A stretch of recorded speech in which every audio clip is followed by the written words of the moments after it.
السلام عليكم ورحمة الله وبركاته. إن الحمد لله نحمده ونستعينه ونستغفره ونعوذ بالله من شرور أنفسنا ومن سيئات أعمالنا.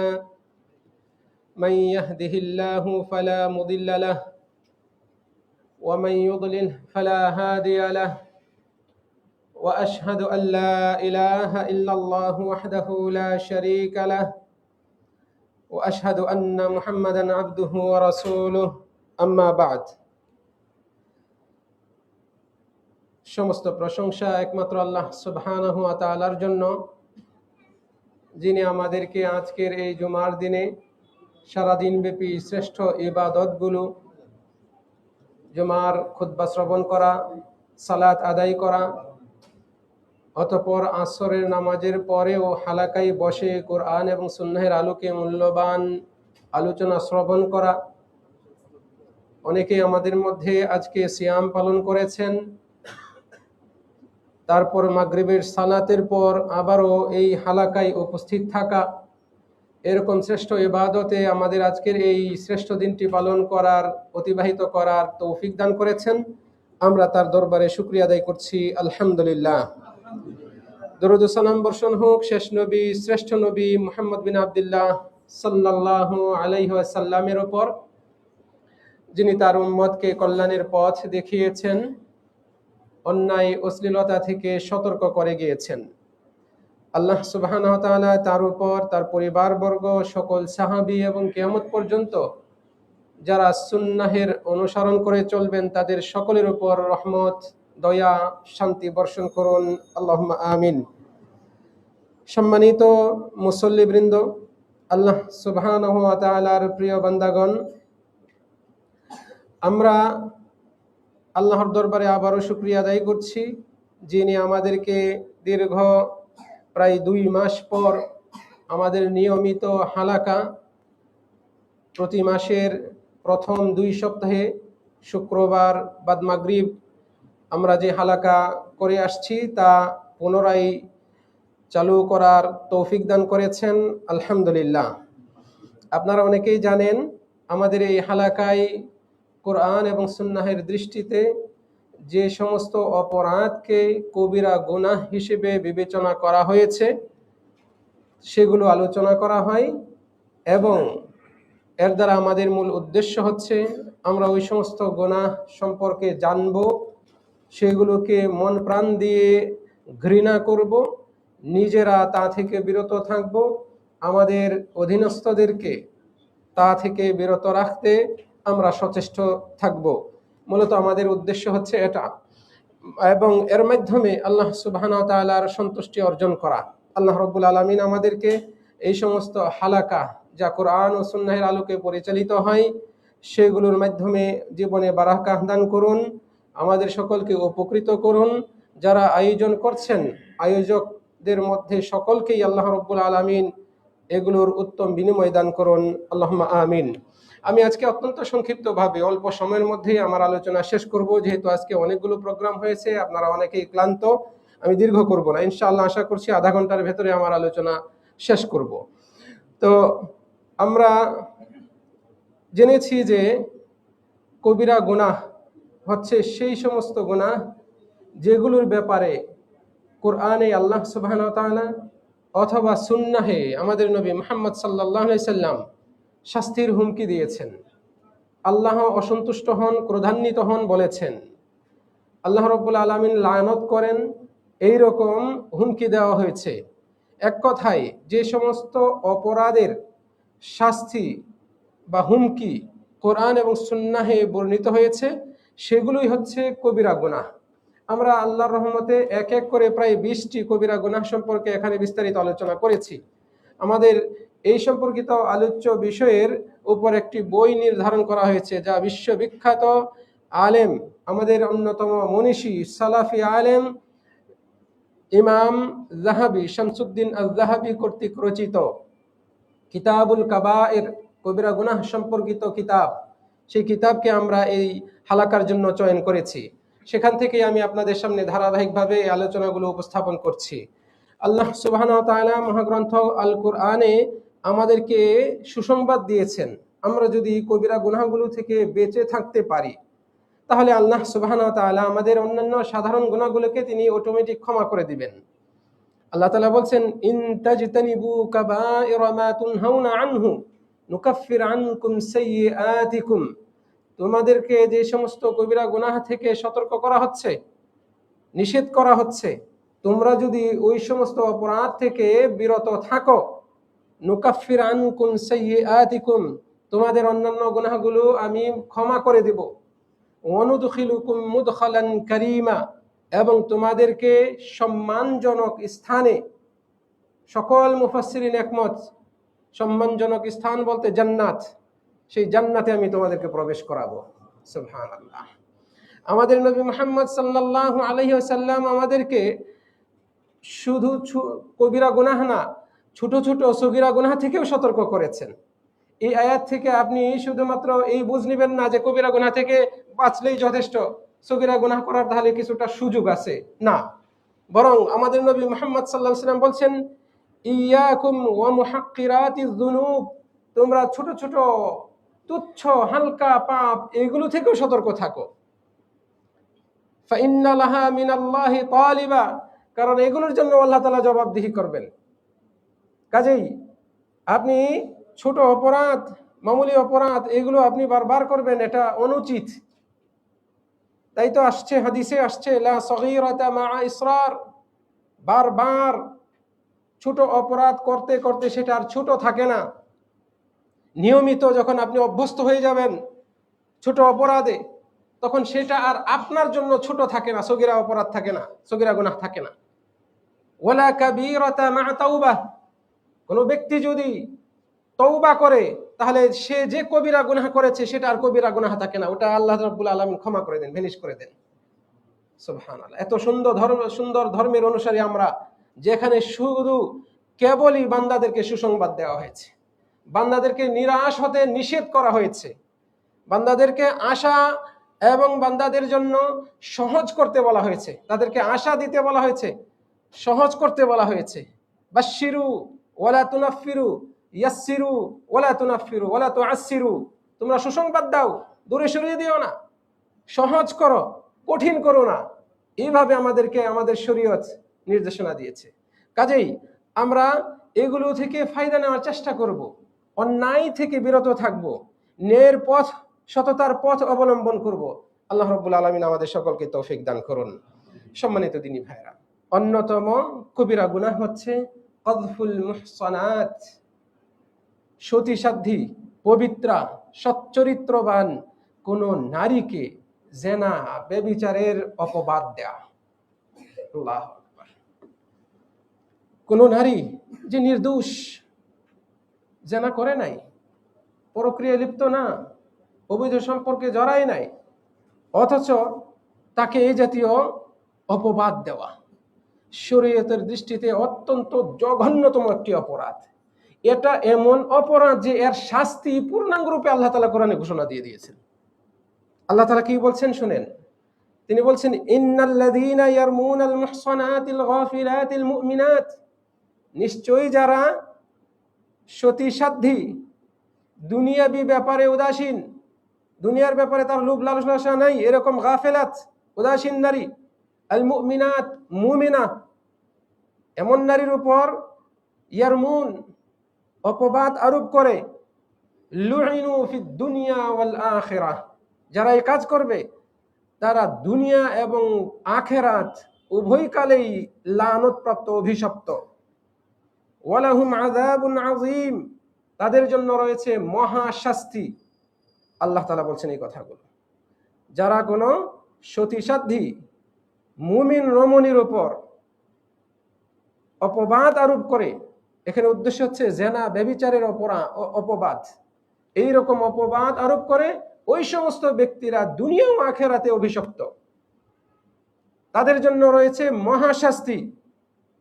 আল্লাহ তাআলা বলছেন, ইয়াউমা তাশহাদু আলাইহিম আলসিনাতুহুম, সেই দিন মানে কিয়ামতের দিন তাদের বিরুদ্ধে তাদের জিহ্বা, তাদের মুখ সাক্ষী দিবে, যে মুখ দিয়ে এই দুনিয়াতে অপবাদ দিয়েছিল।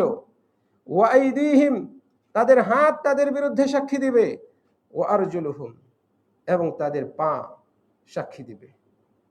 যে ব্যক্তি এরকম মিথ্যা আরোপ করে, ওই ব্যক্তির মুখ, হাত, পা, এই অঙ্গ প্রত্যঙ্গগুলোই তার বিরুদ্ধে সাক্ষী দিবে।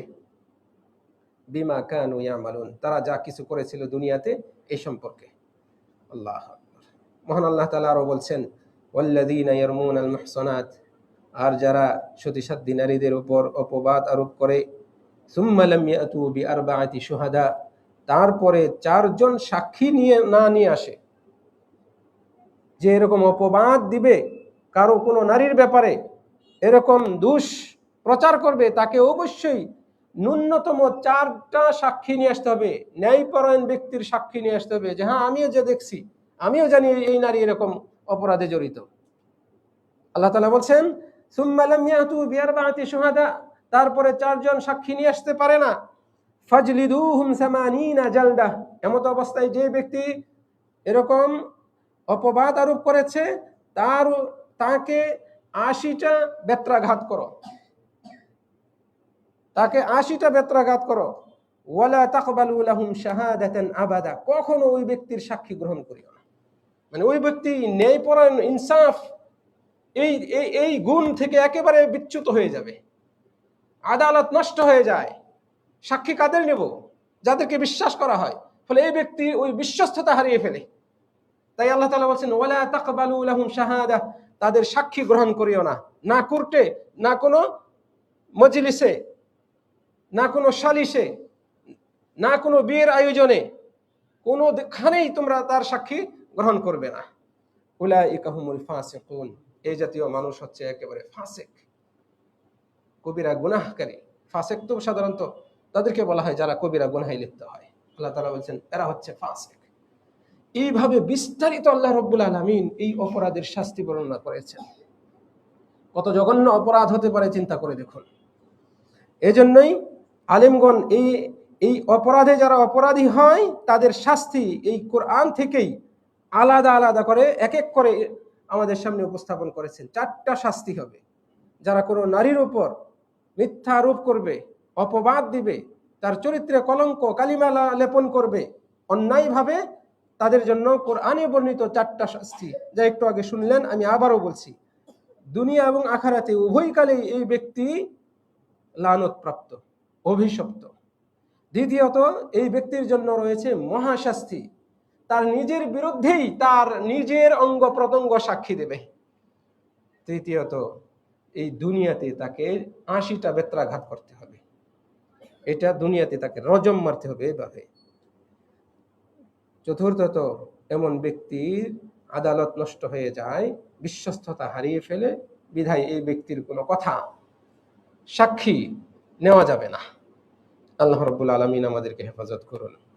নবী মুহাম্মদ সাল্লাল্লাহু আলাইহি ওয়াসাল্লাম বলেছেন, তোমরা 7টি মারাত্মক অপরাধ থেকে, ধ্বংসাত্মক অপরাধ থেকে বিরত থাকো।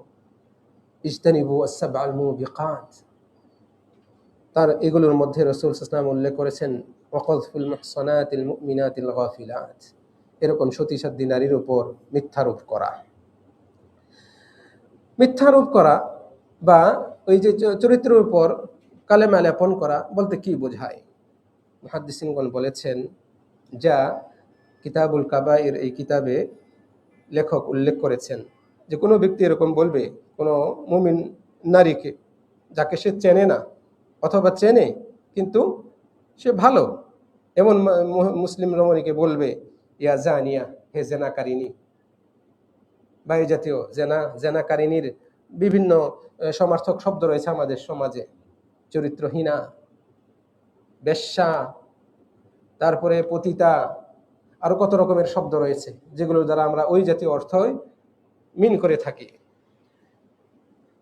অথবা কোন নারীর স্বামীকে বলা যে অমুক পতিতার স্বামী, নাউজুবিল্লাহ। তো এইভাবে এই জাতীয় শব্দ ব্যবহার করা, আমি এতগুলো বলছি না, এখানে বাচ্চারা রয়েছে সেই জন্য ওই জাতীয় শব্দ উচ্চারণ করাটাও সমীচীন মনে করছি না। তো এই জাতীয় কথা বলে অনেকেই গালমন্দ করে থাকেন, অপদস্থ করে থাকেন।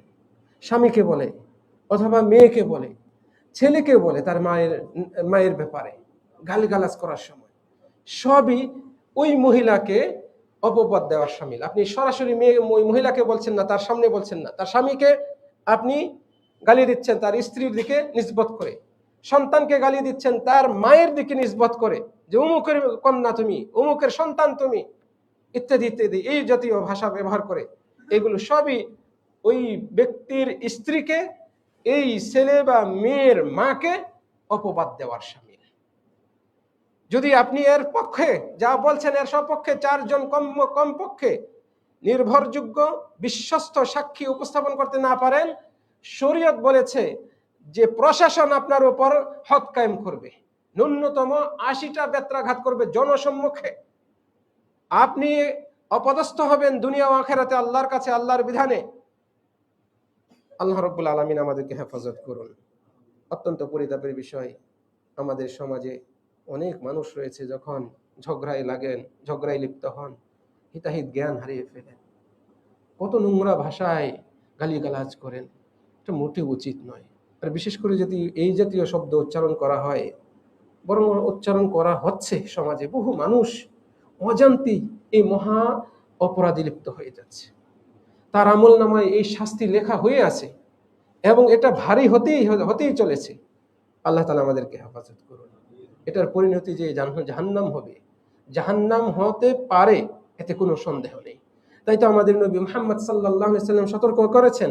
তিনি বলছেন, ইন্নার রাজুলা লা ইয়াতাকাল্লামু বিকালিমাতিন, কোন ব্যক্তি এমন কথাও বলে, মা ইয়াতাবায়্যানু ফিহা, ওই কথাটা হিসাব করে বলে না, যাচাই বাছাই করে বলে না, চিন্তা ভাবনা করে বলে না, ইয়াজিল্লু বিহা ইলান নার, এই একটা কথার কারণে সে জাহান্নামে গিয়ে পড়ে।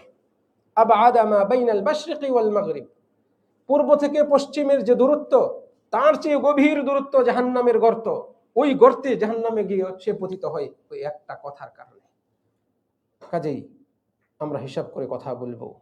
রাগ হতে পারে, ঝগড়া হতে পারে, কিন্তু আপনাকে নিয়ন্ত্রণ রাখতে হবে, আপনার জিহ্বার নিয়ন্ত্রণ, সংযত থাকতে হবে। আল্লাহ রাব্বুল আলামিন আমাদেরকে হেফাজত করুন। সম্মানিত দিনী ভাইয়েরা, আরেকটা কবিরা গুনাহ হচ্ছে আল গুলুল, আত্মসাৎ করা। গনিমতের সম্পদ আত্মসাৎ করা, রাষ্ট্রীয় সম্পদ, জনসম্পদ যাকে বলা হয়, জনগণের সম্পদ, রাষ্ট্রের সম্পদ আত্মসাৎ করা, দুর্নীতি করা। যাকাত, এটাও জনসম্পদ।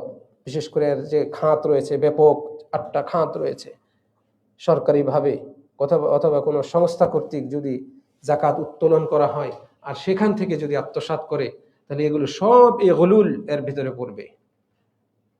রাষ্ট্রীয় সম্পদ, গনিমত, যুদ্ধলব্ধ সম্পদ এবং যাকাত, এগুলো থেকে আত্মসাৎ করা, এটা মহা অপরাধ, কবিরা গুনাহের শামিল, কবিরা গুনাহের শামিল।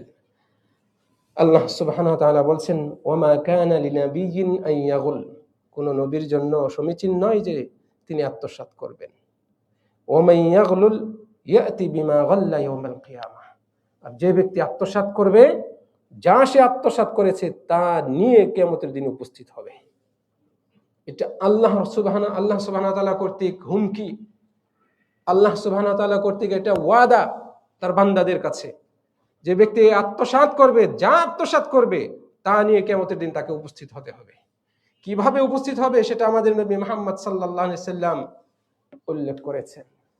তিনি বলছেন, লা উলফিয়ান্না আহাদাকুম, আমি যেন তোমাদের কাউকে না দেখি। চিন্তা করেন রাসূল সাল্লাল্লাহু আলাইহি ওয়াসাল্লাম কি শব্দ ব্যবহার করছেন। আমি যেন তোমাদের কাউকে না দেখি সেই কাল কিয়ামতের দিন। সে তার ঘাড়ে বিশাল উট বহন করে নিয়ে আসছে, আর উট চিল্লাচিল্লি করছে, চিৎকার করছে, উটের যে শব্দ সেই শব্দে চিৎকার করছে, আর এটা বহন করা তার জন্য এত কষ্টসাধ্য হবে। অবশেষে সে আমাকে দেখে বলবে, ইয়া রাসূলুল্লাহ, হে আল্লাহর রাসূল, আগিসনি, আমাকে একটু উদ্ধার করেন, একটু সাহায্য করেন। রাসূল সাল্লাল্লাহু আলাইহি ওয়াসাল্লাম বলছেন, আমি যেন ওইরকম অবস্থায় তোমাদের কাউকে না দেখি, কারণ আমি তখন বলবো, ফাআকুল লা আমলিকু লাকা মিনাল্লাহি শাইআ, আজকে আমি কিছুই করতে পারবো না তোমার জন্য, আমি তোমাকে না করি নাই, সতর্ক করি নাই। রাসূল বলবেন যে, আমি কি ক্বাদ বাল্লাগতুক, আমি তো তোমাকে পৌঁছে দিয়েছিলাম, মানে সতর্ক করেছিলাম। আমি তো তোমাকে সতর্ক করেছিলাম, তুমি মানো নাই কেন? তুমি কেন আত্মসাৎ করছো, কেন দুর্নীতি করছো? রাষ্ট্রের বড় বড় পদে দাঁড়িয়ে বসে তুমি কিভাবে আত্মসাৎ করতে পারলে? আমি তো সতর্ক করেছি। এক এক করে রাসূল সাল্লাল্লাহু আলাইহি ওয়াসাল্লাম উটের কথা বললেন, গরুর কথা বললেন, বকরির কথা বললেন, দুম্বার কথা বললেন, স্বর্ণালঙ্কার তথা অর্থকরীর কথাও বললেন, এমনকি কাপড় চোপড়, কাপড়ের কথাও বললেন। রিলিফের সম্পদ এর মধ্যে পড়ে, এর ভিতরে পড়ে। দেখেন হাদিসে রাসূল বলছেন, আলা রাকাবাতিহি শাতুন লাহা সুগাউন আলা রাকাবাতিহি সামিতুন। সামিত মানে আয-যাহাব ওয়াল ফিদ্দা, যে স্বর্ণ রূপা এগুলো নিয়েও সে উপস্থিত হবে ঘাড়ে করে। ফায়াকুল ইয়া রাসূলুল্লাহ আগিসনি, বলতে থাকে, প্রত্যেকেই বলবে, হে আল্লাহ রাসূল আমাকে সাহায্য করেন, আমি তো বিপদে পড়ে গেছি। আজকে দুনিয়াতে ভালো থাকার জন্য এই দুর্নীতিগুলো করেছিলাম, দুনিয়াতে তো ভালোই ছিলাম, নিজ দেশে থাকতে না পারলেও বিদেশে গিয়ে তো অন্তত ছিলাম। আজকে তো এখানে পার পাওয়ার কোনো সুযোগ দেখছি না, এখানে তো কোনো সুযোগ নাই, আপনি একটু সহযোগিতা করেন। রাসূল সাল্লাল্লাহু আলাইহি ওয়াসাল্লাম সেম একই জবাব দিবেন। ফাআকুল, আমি বলবো, লা আমলিকু লাকা মিনাল্লাহি শাইআন ক্বাদ আবলাগতুক, আমি আজকে আল্লাহর সামনে তোমার জন্য কিছুই করতে পারবো না, তোমাকে সতর্ক করেছিলাম না? ঠিক এই ভাষায় রাসূল এখানে উল্লেখ করছেন। সহিহ মুসলিম শরীফের হাদিস, আমার বানানো কথা নয়, কিসসা কাহিনী নয়, এটা স্বয়ং একেবারে পৃথিবীতে সবচেয়ে বিশুদ্ধ যে কিতাব কোরআনের পরে বুখারী এবং মুসলিম, এই মুসলিম শরীফে এই হাদিসটি আসছে। আল্লাহু আকবার। তারপরে বলা হয়েছে রিকা মানে পুরাতন কাপড়, কাপড় চোপড় যা সে আত্মসাৎ করেছিল ওইটা নিয়েও সে উপস্থিত হবে। অতএব সতর্ক থাকি আমরা। আত্মসাৎ, রাষ্ট্রীয় সম্পদ, জনগণের সম্পদ, যেখানে সাধারণ মানুষের হক রয়েছে, অত্যন্ত গুরুত্বপূর্ণ একটা বিষয়, খুব জটিল, খুব মারাত্মক একটা অবস্থা। যারা ওই দায়িত্বে রয়েছেন খুব সংকটাপন্ন, খুব ঝুঁকিপূর্ণ দায়িত্ব ওটা। আপনার ওই চাকরিটা, আপনার ওই পদটা খুবই ঝুঁকিপূর্ণ। কত লোভ সেখানে কাজ করে, কত হাতছানি সেখানে দেয়, আপনাকে সতর্ক থাকতে হবে। রমজানের যে শিক্ষা তাকওয়া, এই তাকওয়াকে আপনাকে অবশ্যই জিইয়ে রাখতে হবে। যার তাকওয়া শক্তিশালী হয় সে ব্যক্তি লোভের সামনে পরাস্ত হয় না, সে জয়ী হয়, শয়তান তার কাছে পরাস্ত হয়। আল্লাহ রাব্বুল আলামিন আমাদেরকে হেফাজত করুন।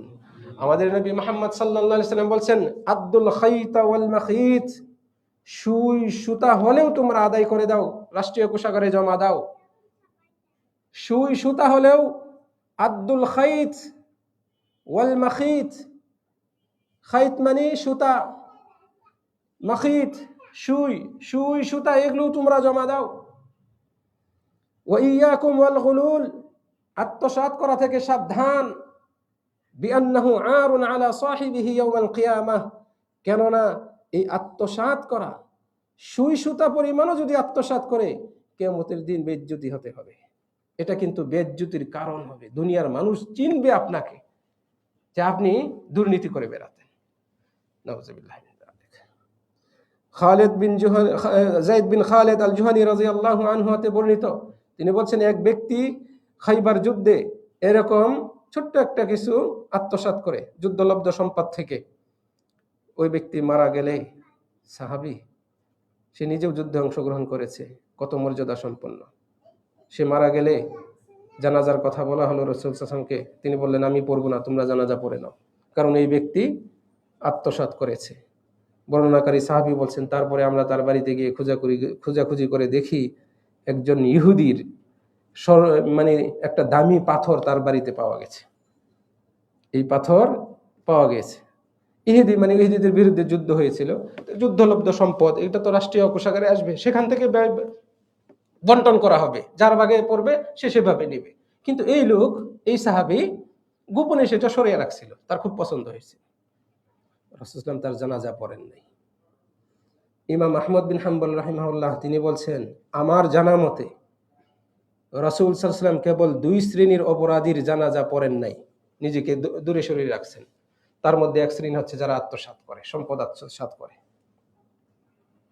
আরেক শ্রেণী হচ্ছে যে যারা আত্মহত্যা করে, কাতিলুন নাফস।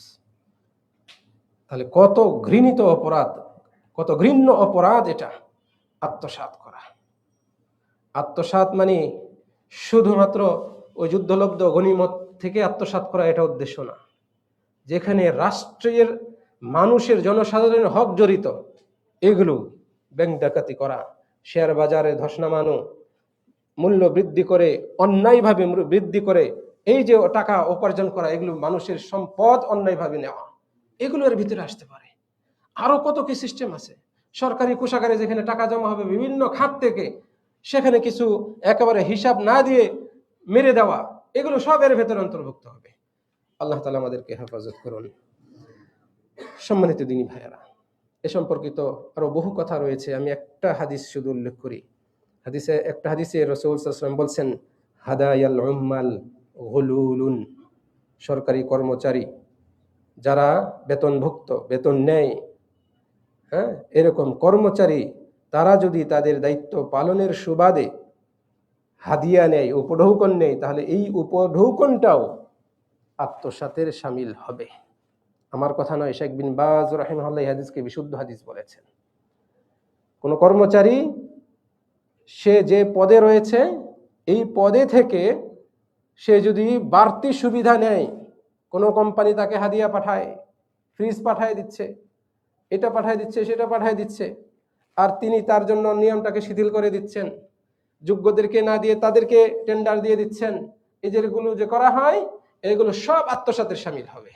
হাদায়াল উম্মাল গুলুলুন, মনে রাখবেন, কর্মচারীদেরকে প্রদত্ত উপহার, উপঢৌকন আত্মসাতের শামিল। এটা হলো অর্থ। আল্লাহ তাআলা আমাদেরকে হেফাজত করুন, আল্লাহুম্মা আমিন।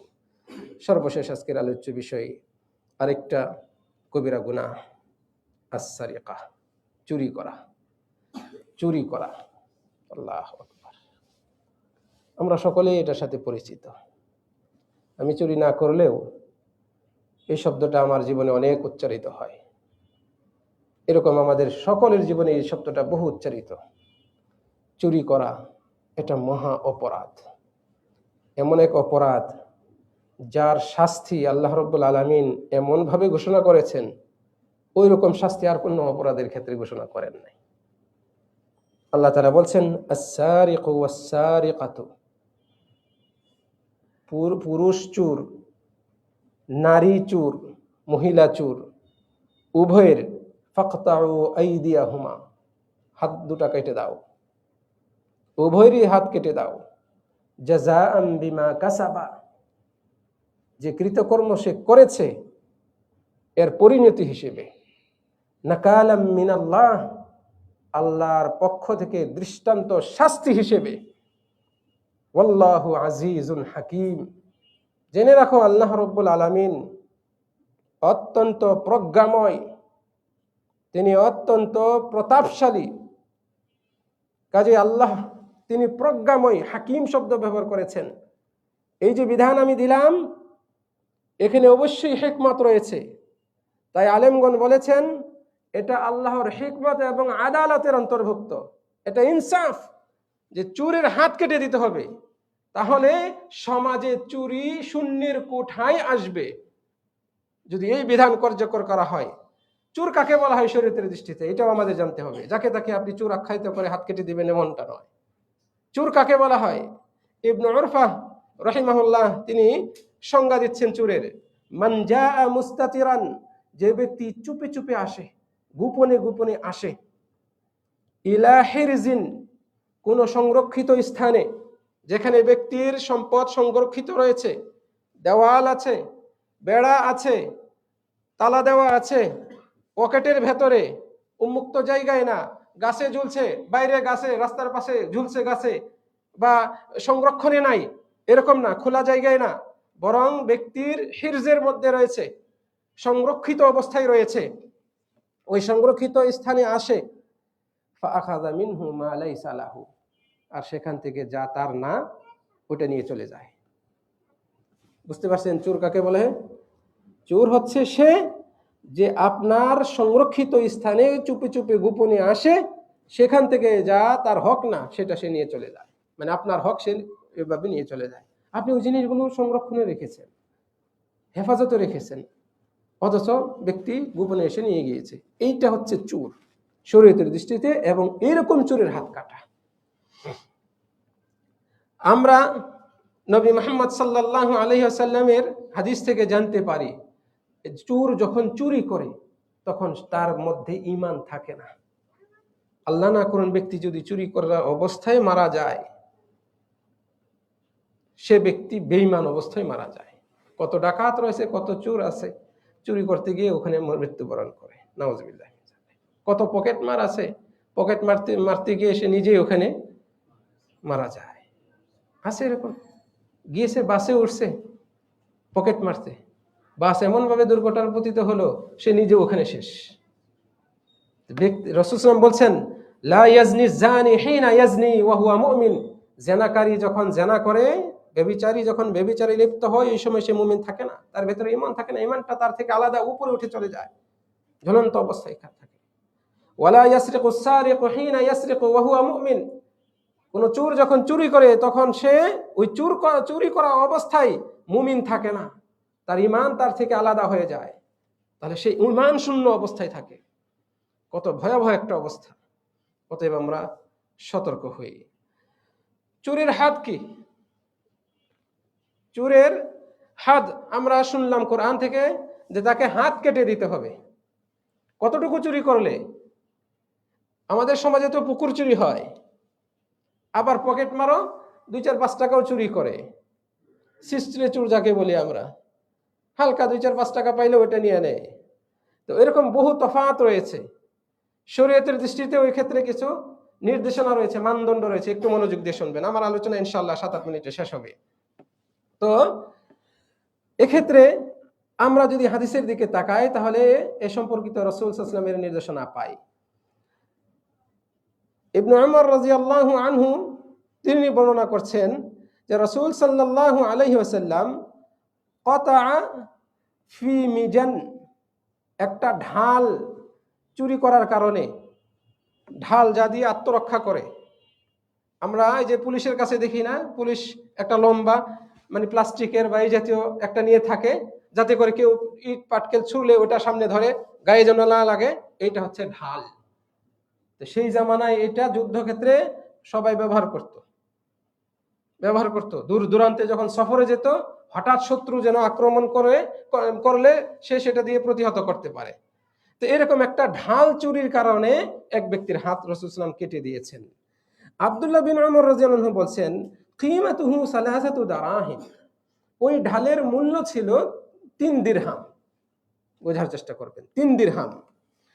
মা আয়েশা রাদিয়াল্লাহু আনহা বর্ণনা করছেন আরেক হাদিস, কানা রাসূলুল্লাহ সাল্লাল্লাহু আলাইহি ওয়াসাল্লাম ইয়াকতাউ ইয়াদাস সারি'i ফি রুবু'i দিনারিন ফাসা'iদান, যে রাসূল সাল্লাল্লাহু আলাইহি ওয়াসাল্লাম এক স্বর্ণ মুদ্রার 1/4 বা তার চেয়ে বেশি মূল্যের কিছু চুরি করলে হাত কেটে দিতেন। প্রথম হাদিসে আসছে 3 দিরহাম। দিরহাম হচ্ছে রৌপ্য মুদ্রা, আর দিনার হচ্ছে স্বর্ণ মুদ্রা। তো একটা স্বর্ণ মুদ্রার 4 ভাগের 1 ভাগ পরিমাণ বা তার চেয়ে বেশি চুরি করলে রাসূল সাল্লাল্লাহু আলাইহি ওয়াসাল্লাম হাত কাটতেন। এটা হচ্ছে আয়েশা রাদিয়াল্লাহু আনহার হাদিস। আর আব্দুল্লাহ বিন উমর রাদিয়াল্লাহু আনহুর হাদিসে আসছে যে 3 দিরহাম সম পরিমাণ মূল্যের ঢাল চুরি করার কারণে হাত কেটেছেন। আরেক রাওয়ায়াতে আসছে, লা তুক্তাবু ইয়াদুস সারিকি ফিমা দুনা থামানিল মিজান, ঢালের মূল্য যা তার চেয়ে কম মূল্য যদি কেউ চুরি করে কোনো জিনিস, হাত কাটা হবে না। ওয়া থামানুহু রুবু দিনার, আর ওই ঢালের মূল্য হচ্ছে 1 দিনারের 1/4। তার মানে 1 দিনার স্বর্ণ মুদ্রার 1/4 সমান হচ্ছে 3 দিরহাম। 3 দিরহাম, সালাসাতু দারাহিম, 3 দিরহাম। তাহলে এই যে 3-4টা রিওয়ায়াত, এই 3-4টা রিওয়ায়াতের অর্থ এক। কোন জায়গায় স্বর্ণ মুদ্রা বলা হয়েছে, কোন জায়গায় দিরহাম বলা হয়েছে। আর এই স্বর্ণ মুদ্রা এটা 1 মুদ্রার 4 ভাগের 1 ভাগ, 4 আনা যাকে বলি আমরা, 4 আনা। আর রৌপ্য মুদ্রার 3 টাকা সমান। এখন এটা আমরা বাংলায় কিভাবে বুঝবো কতটুকু হয়? আপনাদের সুবিধার্থে বলছি, 1 দিনার স্বর্ণ মুদ্রা সমান 4.25 গ্রাম, 4.25 গ্রাম স্বর্ণ। বর্তমান বাজারে সেরা যে স্বর্ণ রয়েছে, সেরা নিম্নমান 18 ক্যারেট, 19 ক্যারেট, এইরকম 21 ক্যারেট, 22 ক্যারেট, 24 পর্যন্ত আছে। মাঝামাঝিটা ধরবেন, 22 ক্যারেট আমরা ধরলাম। 22 ক্যারেটের স্বর্ণ, এক স্বর্ণ মুদ্রা বা দিনার সমান 4.25 গ্রাম। তাহলে এটার কতটুকু চুরি করলে হাত কাটা পড়বে? আমরা জানছি যে এক দিনারের 1/4। তাহলে এটাকে আপনি 1/4 বের করতে পারবেন সহজেই। 1 গ্রাম, 1 গ্রামের একটু বেশি, 1.8 না 1.6, 1.6। তাহলে 1 গ্রাম স্বর্ণের দাম কত এখন বর্তমানে? 1 গ্রাম স্বর্ণের দাম হয়তো 20-22 হাজার টাকা হবে, যেহেতু 1.66 এতে 1 ভরি হয়। 1 ভরি স্বর্ণের যা দাম হয়, এটাকে আপনি ভাগ করেন ওটা দিয়ে, তাহলে 1 গ্রামের দাম প্রায় 22 হাজার টাকার মতো হয়, 22 বা 23 হাজার টাকা হবে বর্তমান বাজারে। আর ওই যে ওই পয়েন্ট ভাগে যে 6 পড়ে, ওইটাকে আপনি যদি ধরেন তাহলে হয়তো আরো 5-6 হাজার টাকা, হ্যাঁ ধরলাম মোটামুটি 30 হাজার টাকা। এতটুকু পরিমাণ যদি চুরি করে কেউ বা তার চেয়ে বেশি, ওই ব্যক্তির হাত কাটা শরীয়তের দৃষ্টিতে বৈধ হয়ে যায়। সম্মানিত দিনী ভাইরা, রাসূলুল্লাহ সাল্লাল্লাহু আলাইহি ওয়াসাল্লাম বলছেন, লানাল্লাহু সারিকা ইয়াসরিকুল বাইদা। আল্লাহ রাব্বুল আলামিন ওই চোরের ওপর লানত করুক, অভিশাপ করুন যে চোর মাথার হেলমেট চুরি করে, বাইদা হেলমেট চুরি করে, ফাতুকতাউ ইয়াদুহু, তার হাতটা এই কারণে কেটে দেওয়া হয়। ওয়াসরিকুল হাবাল, দড়ি চুরি করে, গুরুত্বপূর্ণ দামি দড়ি রয়েছে না, আছে অবশ্যই, দড়ি তো চিনি আমরা, রশি, কত গুরুত্বপূর্ণ দামি রশি রয়েছে, বিশেষ করে এই যে বড় বড় জাহাজ সমুদ্রে চলে, যেগুলো সমুদ্র চষে বেড়ায়, এগুলোর রশিগুলো কত মোটা, শক্তিশালী, কত দামি হয়ে থাকে। হতে পারে এটার মূল্য যদি এই সম পরিমাণ হয়, তো রাসূল সাল্লাল্লাহু আলাইহি ওয়াসাল্লাম বলছেন এরকম দড়ি চুরি করে, ইয়াসরিকু আল হাবাল ফাতুকতাউ ইয়াদুহু, তার হাতটা কেটে দেওয়া হয়। এটা কত দুর্ভাগ্যের আলামত। আলেমগণ, এখানে এই যে বাইজা, এটা শাব্দিক অর্থ ডিম হয়, আবার এটা শাব্দিক অর্থ হেলমেটও হয়। এখানে এই বাইজাকে বলা হয়েছে এর ব্যাখ্যায় লোহার বাইজা, ফলে এটা হচ্ছে হেলমেট উদ্দেশ্য, যা মূল্যবান। এই হেলমেট যে চুরি করে, যা ওই মূল্যের হবে। কাজেই আমাদেরকে অবশ্যই সতর্ক থাকতে হবে। যে ব্যক্তির হাত চুরি মানে হাত কাটা হবে যে চোরের, সেই সম্পর্কিত আমরা সংক্ষিপ্ত একটু ধারণা পেলাম। আমি আবারও সেটা খোলাসা মানে মোলাক্খাস উল্লেখ করছি, সার সংক্ষেপ, যাতে করে আপনারা বুঝতে পারবেন। যে ব্যক্তি হাত কাটা হবে, এর জন্য শর্ত হচ্ছে নেসাব পরিমাণ হতে হবে, নেসাব পরিমাণ চুরি করতে হবে। নেসাব হচ্ছে ওই যে 3 দিরহাম অথবা 1 দিনারের 1/4, 4 আনা সম পরিমাণ, যা বর্তমান বাজার মূল্যে প্রায় 30 হাজার টাকার মতো হয়।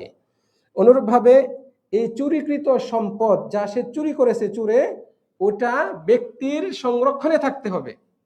আপনি ফেলে রেখেছেন, দোকান উন্মুক্ত করে রেখে, বা বাইরে রাস্তায় অনেকেই তো বস্তু বাইরে রাখে, ওটা আপনার সংরক্ষণে না, ওটা রাস্তায় রেখেছেন, অথবা আপনার গাছ আছে রাস্তাতে ওটা আপনি সংরক্ষণে রাখেন নাই, চোর যাওয়ার সময় দেখলো কলার ছড়িটা পেকে আছে, লোভ সামলাতে পারে নাই, কেটে নিয়ে চলে গেল।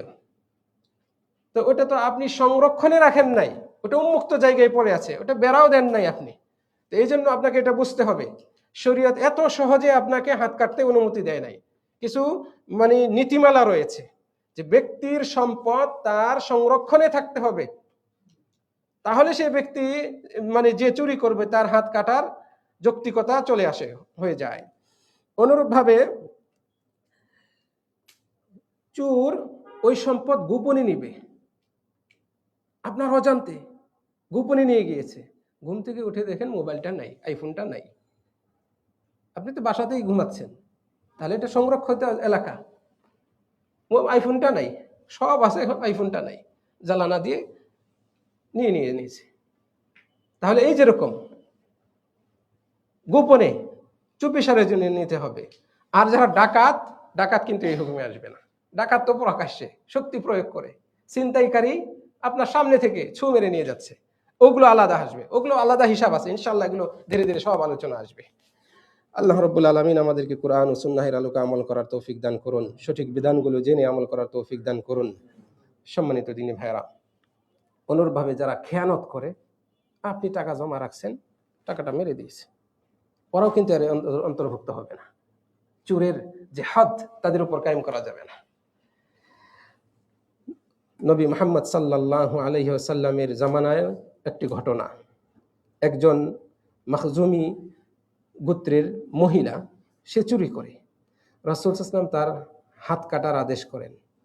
ওয়ালাম্মা শাফা ফিহা উসামা ইবনে যায়েদ, উসামা বিন যায়েদ এসে ওই মহিলার পক্ষে সুপারিশ করতে, মানে উসামা বিন যায়েদ রাসূল সাল্লাল্লাহু আলাইহি ওয়াসাল্লামের পালক পুত্র, তার কথার একটু দাম দিবেন রাসূল সাল্লাল্লাহু আলাইহি ওয়াসাল্লাম, এই জন্য তাকে ধরলো ওই মহিলার পরিবার বা লোকজন এসে। তিনিও এসে রাসূল সাল্লাল্লাহু আলাইহি ওয়াসাল্লামের কাছে শাফাত করতে আসলেন। রাসূল সাল্লাল্লাহু আলাইহি ওয়াসাল্লাম বলছেন, আতাশফাউ ফি হাদ্দিন মিন হুদুদিল্লাহ, আল্লাহর বিধান হদ সম্পর্কে তুমি শাফাত করতে আসছো? সুম্মা খাতাবান নাস, তারপরে রাসূল সাল্লাল্লাহু আলাইহি ওয়াসাল্লাম মেম্বারে দাঁড়ায় গেলেন। ওয়াকাল বললেন, ইন্নামা আহলাকা মান কানা ক্বাবলাকুম, তোমাদের পূর্ববর্তীরা যে সমস্ত কারণে ধ্বংস হয়েছে সেগুলোর একটা হচ্ছে আন্নাহুম কানু ইযা সারাকা ফীহিমুশ শরীফ, তাদের মধ্যে যদি কোনো সম্ভ্রান্ত ব্যক্তি, দামি নামী ব্যক্তি, প্রভাবশালী ব্যক্তি চুরি করে, তাকে ছেড়ে দেয়, মাফ করে দেয়। ওয়া ইযা সারাকা ফীহিমুয যায়ীফ, আর যখন দুর্বল সাধারণ মানুষ চুরি করে, কাতাউ, তখন তার উপর হদ কায়েম করে। কি বাস্তব দৃষ্টান্ত আমরা আমাদের এই দুনিয়াতেও পাই, আমাদের ভেতরে পাই। আল্লাহ হেফাজত করুন। এরপরে রাসূল সাল্লাল্লাহু আলাইহি ওয়াসাল্লাম বলছেন, ওয়ালাউ আন্না ফাতিমাতা বিনতে মুহাম্মদ, যদি আমার মেয়ে, আমার কন্যা ফাতেমা সারাকাত, সেও চুরি করতো, লাকাতাতু ইয়াদাহা, তারও হাত আমি কেটে দিতাম। কাজেই আল্লাহর বিধান বাস্তবায়নের ক্ষেত্রে স্বজনপ্রীতি চলবে না। ইসলাম এই শিক্ষা দেয় না আপনাকে যে আপনি স্বজনপ্রীতি করবেন। হ্যাঁ, চুরি করেছে, ধরাও পড়েছে, সাধারণ মানুষের কাছে ধরা পড়েছে, সে যদি তওবা করে চুরিকৃত জিনিসটা ফেরত দেয়, যারা ধরেছে তারাও যদি মাফ করে দেয়, আলহামদুলিল্লাহ, সে মাফ পেয়ে গেল, তার হাত কাটা যাবে না। হাত কাটবে তো প্রশাসন, সরকার হাত কাটবে, আপনি আমি না। এটাও একটা নীতিমালা, মনে রাখবেন। এই যে আগে কয়েকটা নীতি বললাম, এটার সাথে এটাও যুক্ত হবে। হাত কাটবে কে? গভর্নমেন্ট, সরকার, প্রশাসন না। আপনি এলাকার মাতব্বর, আপনি করতে পারবেন না, তাহলে ফিতনা আরো প্রকট আকার ধারণ করবে, সেখানে বেইনসাফি হওয়ার সম্ভাবনা থাকবে। কাজেই সরকারের দায়িত্ব হচ্ছে এটা। সরকার যদি এটাতে গফলতি করে, তাহলে সরকার দায়ী হবে আল্লাহর দরবারে, আপনি এখানে দায়ী হবেন না। তো সরকারের কাছে পৌঁছার আগে মামলা অথবা ওই চোর, সরকারি বাহিনী, পুলিশ, র্যাব বা এরকম যারা আছে, প্রশাসন, তাকে গ্রেফতার করার আগে সে যদি তওবা করে, মাপ চেয়ে পার পেতে পারে, তাহলে পার পেয়ে যাবে। আর যদি প্রশাসনের হাতে পড়ে যায়, গ্রেফতার হয়ে যায়, তখন আর ওই ব্যক্তির তওবা, ওই জিনিস ফেরত দেওয়া, এগুলো কোনোটাই কাজে আসবে না। তখন সরকারের উপর আবশ্যক হচ্ছে হদ কায়েম করা। বুঝাতে পেরেছি আশা করি। এই জন্যই যখন সরকারের বা প্রশাসনে, গভর্নমেন্টের হাতে পড়ে যাবে, গ্রেফতার হবে, তখন আর ওই হদ কায়েমের ব্যাপারে শিথিলতা নাই। হদ কায়েমের ব্যাপারে শিথিলতা নাই। এই সম্পর্কিত আরো বহু আলোচনা রয়েছে, আরো বহু দলিল রয়েছে। মুলাখাস কথা, মানে সার সংক্ষেপ হচ্ছে এই। আল্লাহ সুবহানাহু ওয়া তাআলার কাছে আমরা কামনা করি, রব্বুল আলামিন আমাদের সকলকে এই জাতীয় অন্যায় পাপাচার থেকে দূরে থাকার তৌফিক দান করুন। রব্বুল আলামিন আমাদের সকলকে কোরআন ও সুন্নাহ অনুপাতে আমল করার তৌফিক দান করুন। এই ক্ষুদ্র জীবনে আমরা যেন এই জাতীয় মহা অপরাধে লিপ্ত না হই, রব্বুল আলামিন আমাদেরকে সেই সচেতনতা দান করুন। আমরা নিজেরা সতর্ক থাকব, ছেলে মেয়ে, আত্মীয় স্বজন এবং অধীনস্থদেরকে বিশেষ করে আমরা এইসব বিষয়ে সতর্ক করব। রব্বুল আলামিন আমাদের সকলকে তৌফিক দান করুন। আজকের এই আয়োজনে যারা উপস্থিত হয়েছেন, এইরকম ইলমি মজলিসে বসার পূর্ণ ফজিলত সকলের আমলনামায় আল্লাহ তাআলা লিপিবদ্ধ করুন। এবং এটাকে আমাদের নাজাতের ওসিলা করে দিন। أقول قولي هذا واستغفر الله لي ولكم ولسائر المسلمين من كل ذنب فاستغفروه إنه هو الغفور الرحيم. السلام عليكم ورحمة الله وبركاته.